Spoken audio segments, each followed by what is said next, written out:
ભારે વરસાદની હવામાન વિભાગની આગાહી છે। આજે વરસાદનું 4 જિલ્લામાં રેડ એલર્ટ છે। દાદરાનગર હવેલીમાં પણ વરસાદનું રેડ એલર્ટ। આજે અમદાવાદમાં ભારે વરસાદની આગાહી છે। આજે 11 જિલ્લાઓમાં વરસાદનું ઓરેન્જ એલર્ટ છે। બનાસકાંઠા, પાટણ, મહેસાણામાં ઓરેન્જ એલર્ટ અપાયું છે। સાબરકાંઠા, અરવલ્લી, દાહોદમાં પણ ઓરેન્જ એલર્ટ છે। તો મહીસાગર, છોટાઉદેપુર, ભરૂચ, ડાંગ, તાપીમાં ઓરેન્જ એલર્ટ અપાયું છે। આજે 5 જિલ્લામાં વરસાદનું યલો એલર્ટ છે। ગાંધીનગર, અમદાવાદ, આણંદ, પંચમહાલ, नर्मदाમાં વરસાદનું યલો એલર્ટ અપાયું છે। गुजरात स्टेट के लिए प्रकाश दिया जा रहा है। उसमें डे 1 की बात करेंगे तो आज के लिए सूरत, नवसारी, वलसाड़, दमन और दादरा नगर हवेली के लिए एक्सट्रीमली हैवी रेनफॉल की वार्निंग दी जा रही है और साथ में रेड अलर्ट जारी है।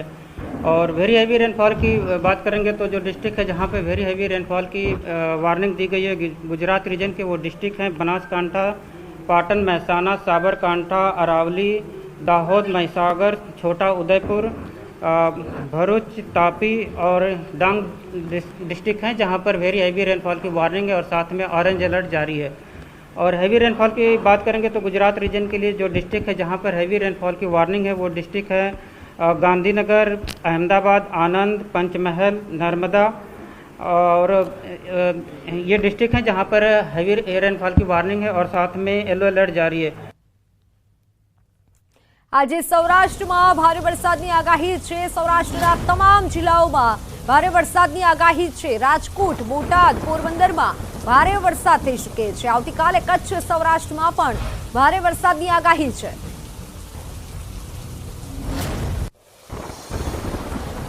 सौराष्ट्र रीजन की बात करेंगे तो आज के लिए सौराष्ट्र रीजन के सारे डिस्ट्रिक्ट कवर हैं जहां पर वेरी हैवी रेनफॉल की वार्निंग है। और राजकोट और बोटा और पोरबंदर के लिए हैवी रेनफॉल की वार्निंग है और साथ में येलो अलर्ट जारी है। और डे 2 के लिए सौराष्ट्र और कच्छ रीजन के सारे डिस्ट्रिक्ट कवर हैं जहां पर हैवी रेनफॉल की वार्निंग है और साथ में येलो अलर्ट जारी है। और थंडरस्टॉर्म में वार्निंग की बात करेंगे तो डे 1 से लेकर डे 4 के लिए गुजरात स्टेट के सारे डिस्ट्रिक्ट कवर हैं जहां पर थंडरस्टॉर्म की वार्निंग है। और फिशरमैन वार्निंग की बात करेंगे तो फिशरमैन वार्निंग डे 1 से लेकर डे 5 तक फिशरमैन की वार्निंग दी गई है और पूरे गुजरात कोस्ट के लिए। આવતીકાલે પણ ભારે વરસાદની આગાહી છે। બનાસકાંઠા, ડાંગમાં ભારે વરસાદની આગાહી છે। નવસારી, વલસાડ, તાપીમાં ભારે વરસાદની આગાહી છે। દમણ, દાદરાનગર હવેલીમાં પણ ભારે વરસાદ થઈ શકે છે। डिस्ट्रिक्ट है जहां पर वेरी हैवी रेनफॉल की वार्निंग है वो डिस्ट्रिक्ट है बनासकांठा, सूरत, डांग, नवसारी, वलसाड़, तापी, दमन, दादरा नगर हवेली और साथ में ऑरेंज अलर्ट जारी है। और इसके अलावा जो डिस्ट्रिक्ट है गुजरात रीजन के वो सारे डिस्ट्रिक्ट कवर हैं जहां पर हैवी रेनफॉल की वार्निंग है और साथ में येलो अलर्ट जारी है। 4 जुलाईए भारे वरसादनी आगाही છે। પંચમહાલ, વડોદરા, ડાંગમાં ભારે વરસાદની આગાહી। છોટાઉદેપુર, સુરત, નવસારીમાં ભારે વરસાદ થઈ શકે છે। વલસાડ, દમણ, દાદરાનગર હવેલીમાં ભારે વરસાદની આગાહી। डे 3 की बात करेंगे तो डे 3 के लिए पंचमहल, बड़ोदरा, छोटा उदयपुर, सूरत, डांग, नवसारी, वलसाड़, दमन और दादरा नगर हवेली डिस्ट्रिक्ट शामिल है जहां पर हैवी रेनफॉल की वार्निंग है और साथ में येलो अलर्ट जारी है।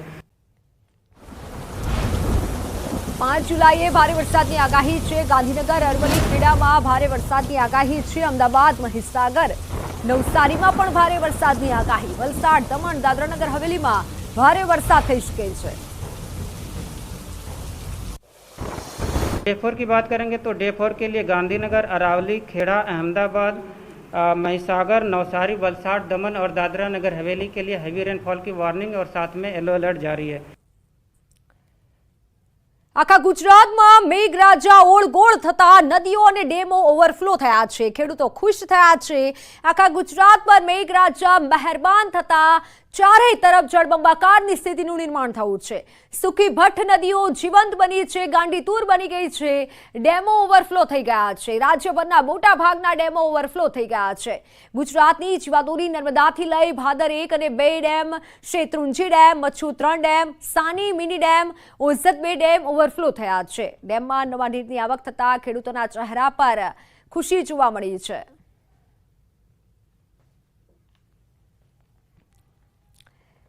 તો મોરબીમાં બ્રાહ્મણી બે ડેમના 5 દરવાજા 0.3 મીટર જેટલા ખોલાયા છે. હળવદના સુરસ્વાવ નજીક આવેલ છે બ્રાહ્મણી બે ડેમ.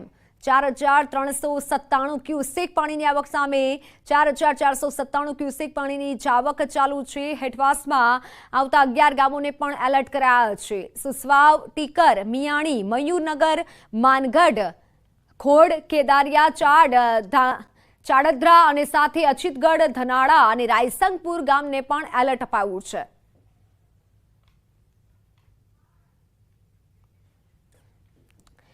તો પોરબંદરના દરિયામાં ભારે કરંટ જોવા મળ્યો છે. પોરબંદરના દરિયામાં પવન સાથે ઊંચા મોજા ઉછળ્યા. પોરબંદરમાં હવામાન વિભાગ દ્વારા આજે પણ ઓરેન્જ એલર્ટ અપાયું છે. ગત રાત્રિથી જિલ્લામાં વરસાદે વિરામ લીધો છે.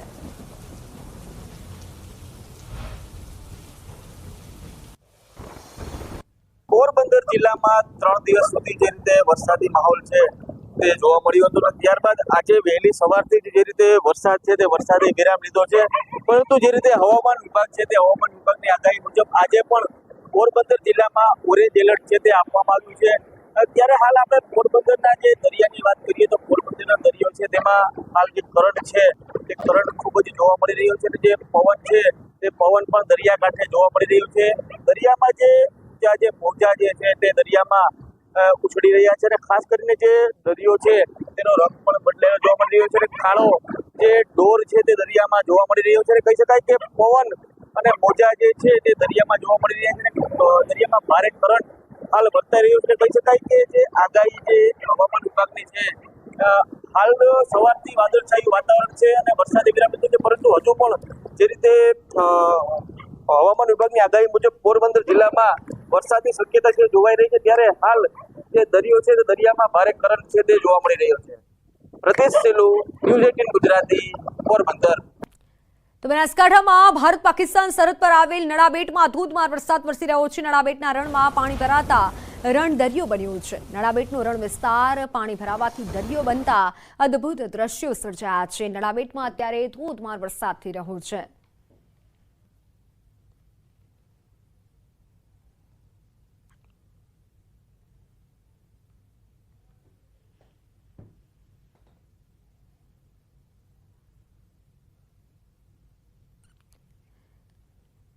નડાબેટના દ્રશ્યો છે કે જ્યાં રણમાં દરિયો જેવા દ્રશ્યો સર્જાયા છે. દરિયો બન્યો હોય તેવું લાગી રહ્યું છે કારણ કે આ રણ વિસ્તાર છે પરંતુ વધુ વરસાદના કારણે પાણી ભરાયા છે અને જાણે કે દરિયો જ હોય તેવું લાગી રહ્યું છે.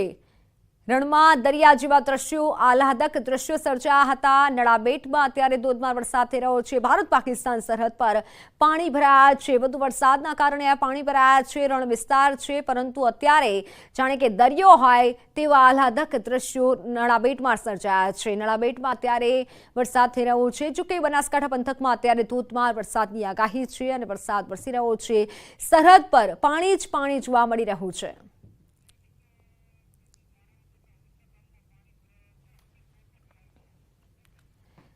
તો માણાવદરમાં ઓસા ગામમાં જે પાણી ભરાયા છે, માંગરોળનું ઓસા ગામ કે જ્યાં પાણી ભરાયા છે, મારી સાથે સંવાદદાતા અંકિત જોડાઈ ચૂક્યા છે.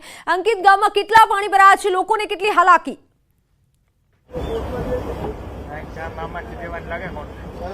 ચોક્કસ. સૌપ્રથમ તો હું કેમેરામેનને વિનંતી કરીશ કે તે આ દ્રશ્યો બતાવવાનો પ્રયત્ન કરે. છેલ્લા 2 દિવસથી ગામમાં વીજ પુરવઠો ખોરવાઈ ચૂક્યો છે અને હાલ અત્યારે વીજ પુરવઠો કાર્યરત થાય તેના માટેના પ્રયત્નો છે તે હાલ અત્યારે હાથ ધરવામાં આવ્યા છે. આજુબાજુની તમામ પરિસ્થિતિ જોતા, તમામ જે દ્રશ્યો જોતા જળબંબાકારની પરિસ્થિતિનું નિર્માણ થઈ ચૂક્યું છે. આપ દ્રશ્યોમાં પણ જોઈ રહ્યા છો કે કઈ રીતે લોકોને પારાવાર મુશ્કેલીનો સામનો છે તે ખાસ કરીને કરવો પડી રહ્યો છે.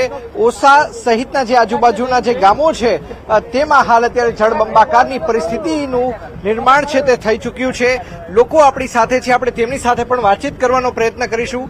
શું કહેશો, છેલ્લા 2 દિવસથી તમારા ગામમાં કયા પ્રકારની પરિસ્થિતિ છે? અમારા ગામમાં બહુ જળબંબાકાર પાણી અત્યારે આવી ગયું છે. માંગરોળ તાલુકાનો ઓછા ગામ બહુ જ હાલાકીનો સામનો કરો. આ તમે જોઈ શકો છો, પાણી જ્યાં જોવો ત્યાં પાણી દેખાઈ રહ્યું છે. અત્યારે ખાવા પીવાના માણસને બહુ જ ફાંકા થઈ ગયા છે કારણ કે ઘરમાં કંઈ રહ્યું નથી. વરસાદને કારણે બધું પલળી ગયું છે. અનાજ દાણો જે કંઈ હોય એ બધો પલળી ગયો છે. વરસાદને કારણે પલળી ગયો છે અને ડાયરેક્ટ સીધી સેલ આવી ગઈ છે પેલાજપુરમાં. તેના કારણે બહુ જ હાલાકીનો સામનો છે કારણ કે ખાવા પીવાના બહુ જ આંચા છે. કારણ કે જે કઈ દાણો ધૂણી હતો એ બધો પલળી ગયો છે. પલળી ગયો છે તેના કારણે વધારે બહુ જ ઓલું છે. કારણ કે આ તમે જોઈ રહ્યા છો બહુ જ હાલાકીનો સામલો છે માંગરોળ તાલુકાનું ઓછા ગામ. શું કહેશો, આજુબાજુના કયા ગામો છે કે જે હાલ અત્યારે જળબંબાકાર છે ને ત્યાં જઈ શકાય તેવી કોઈ પરિસ્થિતિ નથી, શું કહેશો? એવી પરિસ્થિતિ અહીંથી 15 જ ગામડા છે, 10 થી 15 ગામડા. ભાતરોડ, પુરલામાં, બગચરા, ઘોડાદર, ખામોડા, સુત્રેજ, બાલાગામ, ઓછા, લાંગડ તેવા 15 થી 20 ગામડા પાણીમાં ગરકાવ છે. આ ગામથી આ ગામ જવામાં બહુ જ હાલાકીનો સામનો કરવો પડે. ચોક્કસ તો ખૂબ જ હાલાકીનો સામનો કરવો પડે છે. સ્થાનિક ભરતભાઈ આપણી સાથે છે. ભરતભાઈ, શું કહેશો કે આ પ્રકારની પરિસ્થિતિ ને કેટલા દિવસથી આ પ્રકારની પરિસ્થિતિ, કેટલો વરસાદ પડ્યો છે? વરસાદ તો અંદાજે 14 થી 15 જેવો પડ્યો છે અને સતત 24 કલાકથી વરસાદ વરસી ગયો. આજે થોડોક વિરામ છે અને પરિસ્થિતિમાં અમારે જે કંઈ જમીનમાં વાવેતર નહોતું એ બધું સંપૂર્ણપણે પાણીમાં ગરકાવ થઈ ગયું છે અને ખરેખર તો બહુ મોટે પાયે નુકસાની થવાની સંભાવના છે.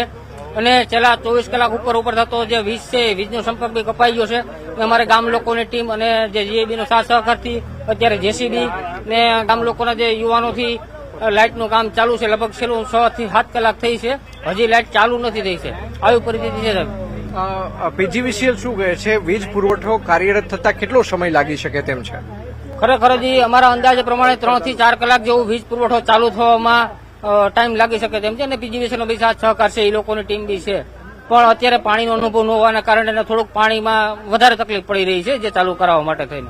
ચોક્કસ તો હું કેમેરામેનને પણ વિનંતી કરીશ કે તે બોર્ડ બતાવવાનો પ્રયત્ન કરે. અહીંયાથી જોઈ શકાય છે કે લાંગડ ગામ તરફ જવાનો જે રસ્તો છે તે પૂરેપૂરો પાણીની અંદર ગરકાવ થઈ ચૂક્યો છે. સાથોસાથ વાત કરવામાં આવે તો જે બગસરા ઘેડ તરફનો જે રસ્તો છે તે પણ પાણીની અંદર ગરકાવ થઈ ચૂક્યો છે.